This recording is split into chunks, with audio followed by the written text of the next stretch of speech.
RC from the Mom and Top Joiner Shop here. I was about to ebonize these small walnut door parts and I thought it an opportune time to show you how I do it. So in this video I'm going to tell you why and how I ebonize wood, and maybe, just maybe, you'll want to add it to your own bag of wood finishing tricks.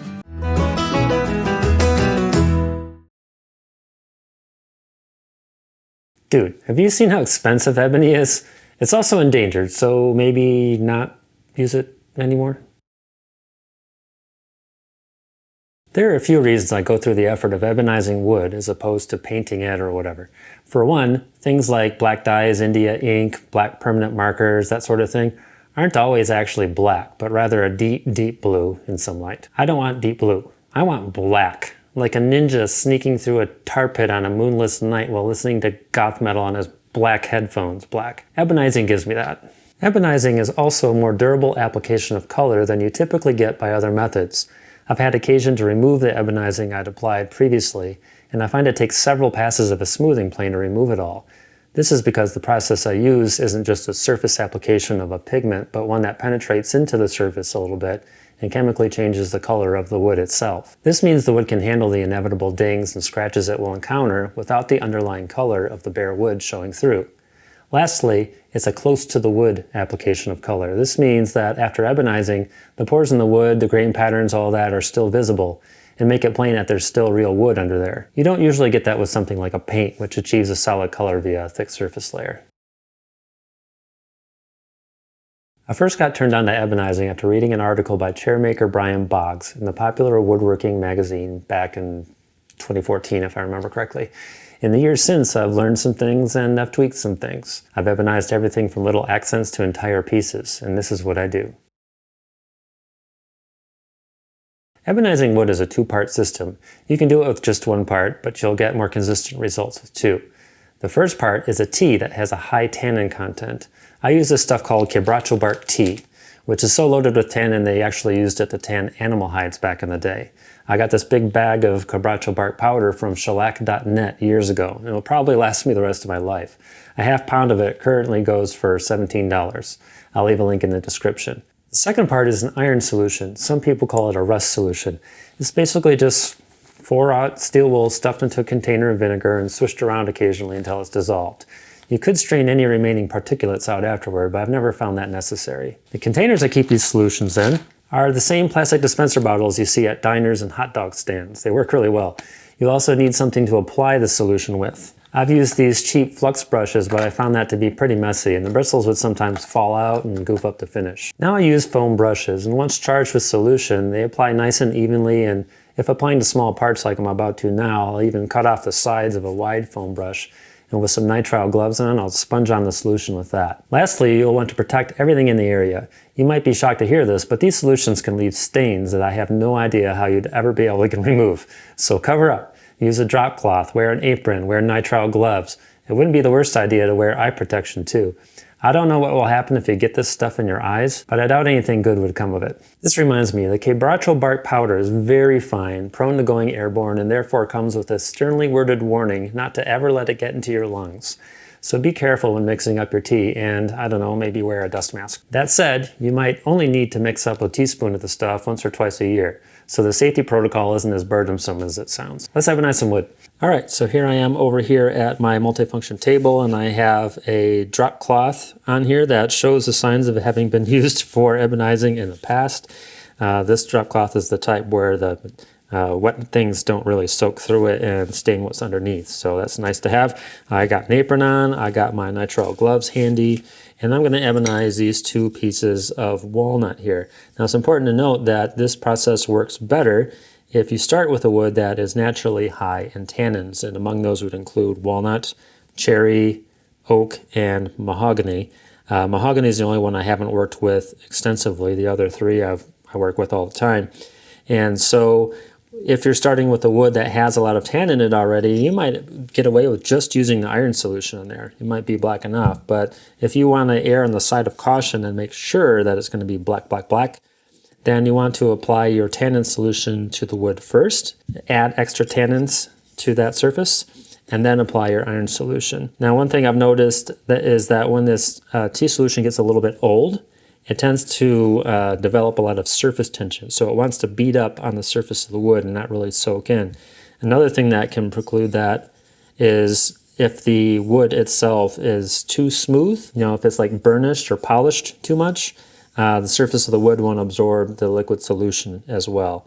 And another thing is with walnut and oak in particular, they're ring porous woods or semi-ring porous, meaning that the pores will actually show at the surface of the wood. And if your solution is old and beating up and not wanting to absorb into the surface, it especially won't want to absorb into those pores. So you end up with a wood that is all ebonized except for the pores. And that's not what you want. So knowing that my tea solution is really old and liable to beat up on the surface and not absorb into the pores, I'm going to dump this out and make up a fresh batch for you to see. All right, so I've dumped out the old stuff. I rinsed out the bottle and I filled it up with some nice warm water. Got out a Sharpie and reestablished that this is the tea bottle and that's the iron bottle. And I got my quebracho bark powder right here. And you can see I've got it folded over multiple times and closed up with some painter's tape. This stuff is nasty. You do not want to breathe it. I had a heater running in here a moment ago. I turned it off because I don't want air circulating this powder around. I would be wearing a dust mask if I wasn't filming right now. Taking some risks here. But I got a little plastic spoon so I don't have to worry about staining a spoon or something like that. And I got a little helping of here. It looks like cinnamon actually, but I don't dare sniff it. And then I'm just going to try to gently dump this in here. It's probably going to make a mess. There we go. All right. Close that up and give it a little swish. And in the meantime, I'm going to very, very carefully close this up. So you got to squeeze the air out of it. And when you do that, it'll squeeze some of the powder out of it too. So I'm doing it very, very carefully. Just because something's natural doesn't mean it's dangerous. People are like, oh, it's got chemicals in it. It's going to kill you. Well, you know what? For one, everything's got chemicals in it. And just because something is synthetically derived doesn't mean it's any more dangerous than something that's natural. I mean, heroin is naturally derived. Cobra venom is naturally derived. So I got this sealed off now. I feel a little bit safer breathing in here. And I got some fresh tea made up.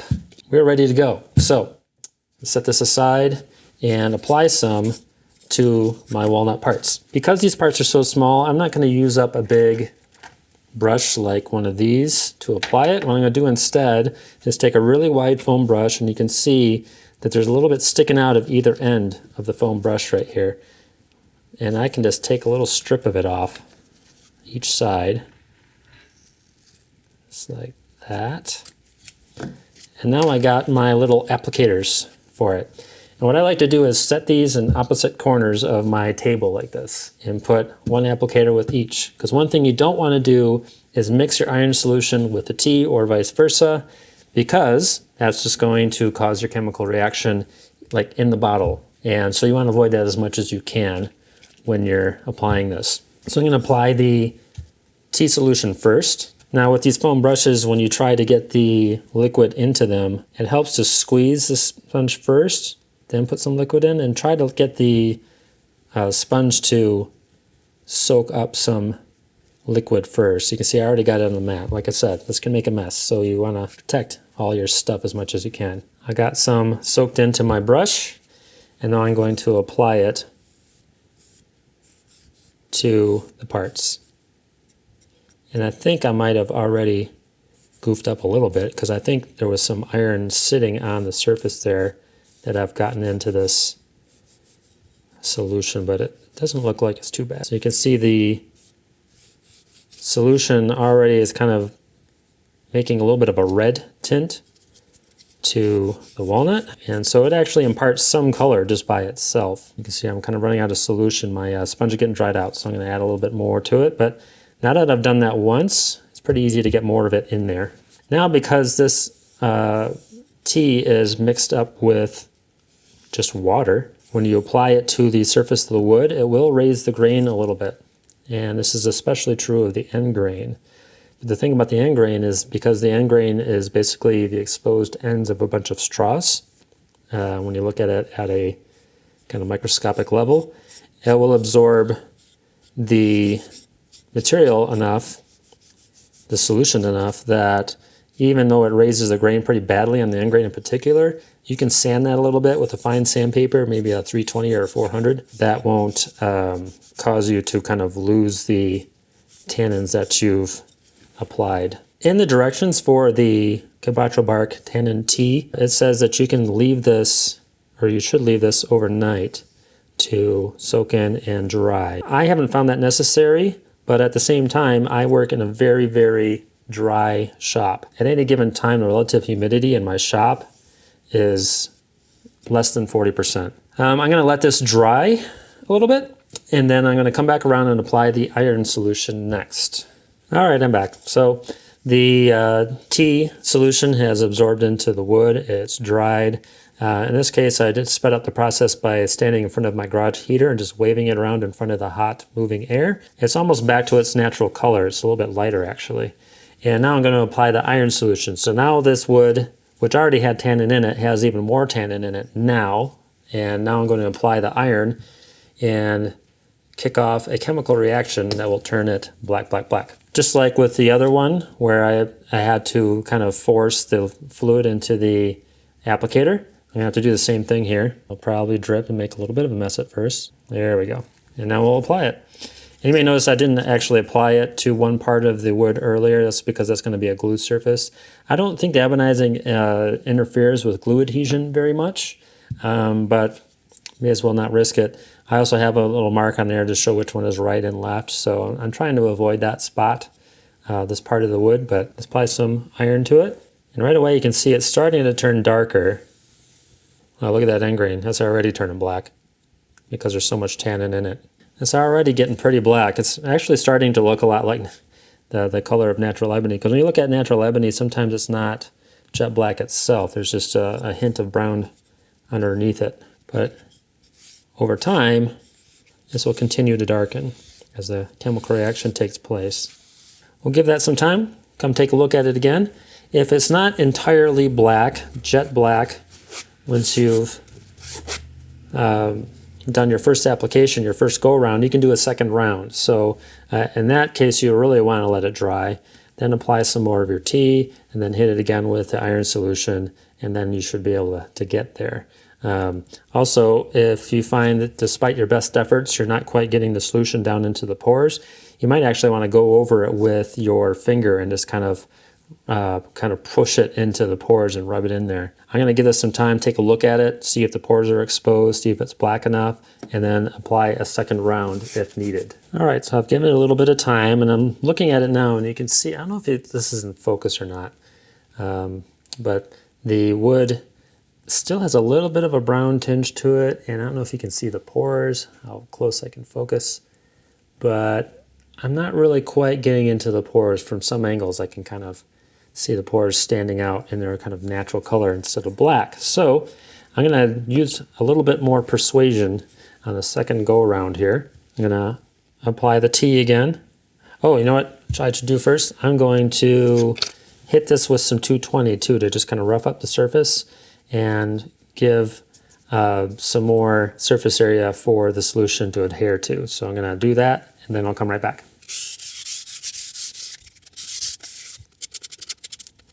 All right, so I've sanded it. I'm going to reapply some of the quebracho bark tea, a little more tannin in there. Oh, leaking a little bit. I told you this stuff makes a mess. Here, some paper towel. Try to keep things from getting too out of hand here. All right, so now I'm going to apply some more of the tannin to the surface. And this time, I'm going to try to kind of massage it in there. Before I just kind of patted it on real light, but I'm going to be a little more aggressive this time and try to get more of that solution in there, into the pores in particular. I'm going to use my bare fingers to try to get it in there. And kind of rubbing, instead of rubbing with the grain, I'm going kind of at an angle across it to try to work it into the pores a little more. And you can see already it's starting to have an effect. This stuff's starting to turn real black. So we're getting closer to the results I'm looking for here. This side of these pieces of wood are actually going to be the back side of a timbre door. So you might not actually ever see the the light of day once they're attached to the door. But just in case, I'm gonna apply it on there real aggressive like. All right, let's do the other one. All right, and then I'm going to get this stuff off my fingers as best I can, because I might be doing the same thing with the iron solution of rubbing it in there with my fingers. But the important thing is that I don't get the tea solution into the iron solution bottle and vice versa. That's why I'm basically dispensing it from the bottle into the sponge. Now, if these get a little bit cross-contaminated, that's not the end of the world because I'm not using them for very long. I just want to try to keep these things from cross-contaminating for as long as possible. So we'll be back in a moment after this dries off a little bit. This is already getting pretty dang good, but I'm going to hit it with the iron solution too, just to make sure it's as black as I can make it, and we'll see how it turns out. All right, so that second round of the tea has had a chance to dry, and it's starting to get real black now. We're pretty close to what I want out of this. There's just still a tiny bit of brown. There's still a tiny bit of exposed pores showing. So just like I did with the tea a moment ago, where I kind of rubbed it in with my fingers, I'm going to do the same here with the iron solution, and that ought to do it. So let's apply it and see how we do. All right, I've let it sit for a while. I've started making some lunch, and I just came out to check how this is going, and it is dry, and it is black. I mean, look at that. Holy cow. This is so black. It's like sucking the light out of the room. It's like an off-color joke at a funeral or something. This is nuts. All right, so when this goes well, you get results like this, and that's why I do it. And we're not done yet though. This surface is quite dull and it's not protected. So what I like to do after I've done the ebonizing process is to put something over it like a Danish oil, if you want that real close to the wood look. Danish oil is great, and of course with subsequent reapplications of Danish oil, you can really control the amount of sheen you get out of it. If you're looking for like a dull sheen, like an eggshell or something, you'll get that out of the Danish oil. In my case, I've already established a precedent where I have more of a glossy finish on my ebonized parts in the project I'm currently working on. So I'm going to go over this with some DeWax shellac, and later on I'm just going to spray the whole project with some Vermont Natural Coatings Polyway to really give it some sheen and some protection of a film finish. But that's it. That's your ebonizing process right there. Look at that. Doing all right. So that's it. That's the ebonizing process. I hope you got enough out of this video that you might want to try it yourself. And I hope you can understand why I go through the effort to do ebonizing, because the results it gets me are just, they're hard to beat. So I'll leave links in the description for some of the items that we used in this video. They're called affiliate links. So if you click on those links and go to Amazon and purchase any of those items, I get a little bit of a kickback from that, and it doesn't cost you any extra, and that's a way you can support the channel a little extra. I've noticed something about those links, by the way. If you use the link to purchase anything on Amazon, I get a little bit of a kickback, even if it's totally unrelated. So if you're having a midlife crisis, go ahead and get that convertible you've been thinking about. Go ahead and get that yacht that has its own yacht. And yeah, I would very much appreciate it. So I appreciate you watching this video. I hope to see you in the next one. Take care. Now, if you like what you saw here, please hit like and subscribe. It would help me out a lot. Also hit the little bell icon if you want to be notified anytime I release a new video. And if you didn't like what you saw here, keep it to yourself, pal. Or watch one of my other videos. You might like one of those. Thank you for watching.